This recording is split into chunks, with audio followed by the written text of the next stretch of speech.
I would see so many people with so many limiting beliefs. They would say, "Oh, I can't do that. That's not my style. That's not my type of trade. That's not this. That's not that." And so even I've been friendly and working with this guy Austin Mitchum in Australia, really great elite Australian prop trader. And when we first started working together, obviously I do some capitulation stuff, some reversals, and when we first started, he would say, "Oh, that's not my type of trade. I can't do that." And I said, "Why not? If that's where there could be money, why not build this?" And and he's like, "You're right. You're right. You're right. You're right. I see there could be money in this. I see that I need to do this." And so many people over the years that I've worked with, you can even make them aware of their limiting beliefs, but unlike Austin, they don't have the ability to reprogram those. And it could be everything about risk taking. It could be about how much size they could trade, how what style they could trade, how fast they could be, how disciplined they could be. And one of the most powerful phrases there is, which always resonated with me, is "why not me?" If somebody out there can do it, that was always my thought. And so Trillium, they would do this end of the year party with this award ceremony where you would see the top 10, and the top 10 would get on stage and they would get this award. And you would see these guys and you're like, "Wait, that dude's just like a 27-year-old. That dude's just like 30. That guy doesn't look any different from me. Like, what's so special about that guy?" And then you start to say to yourself, like, if that like why if that guy did it, why can't I do it? If someone's fast, why can't I be faster? If someone can trade X amount of size, why can't I be bigger than that?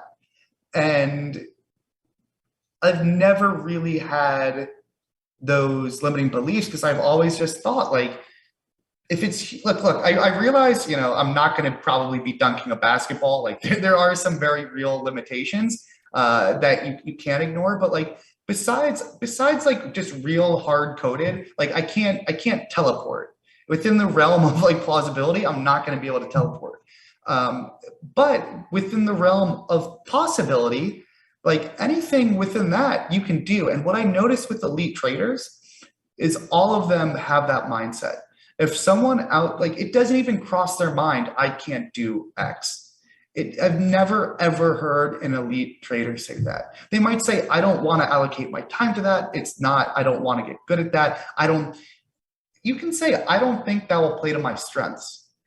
That's totally valid. But they never say, "I can't do X." And they never think that way, right? And they're never, elite traders are also open minded, that they're open minded in every way. And they think, "Look, I can do X. It might not be the right decision for me to do, but I can do X." And man, that stuff is huge because I think why that commonality exists in elite traders is because when you have that type of mindset, the way that manifests itself in your training is, at no point do you get discouraged as easily. At no point do you lose motivation. At no point do you, I'm not saying you don't lose some motivation or you don't have some doubts, but you have way less than the competition. And so what happened with my training class is I was probably towards the back of the class. And what's funny is, on a P&L basis, I was probably towards the back, if not the caboose. And I saw all these people theoretically ahead of me in P&L terms, just dropping out, just dropping like flies. Oh, oh, it's a year. I still don't get it. I'm never going to be good at this. Oh God, 26 grand a year. Like, I'm tired of eating sewer rat for lunch, dinner, and breakfast. I have cereal, I splurge.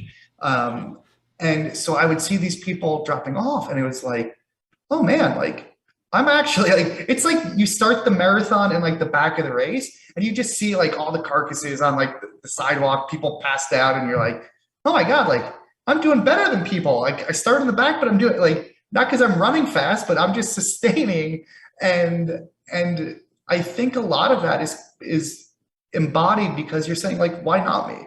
And like, it's It's just a powerful, for 3 words, those are powerful 3 words.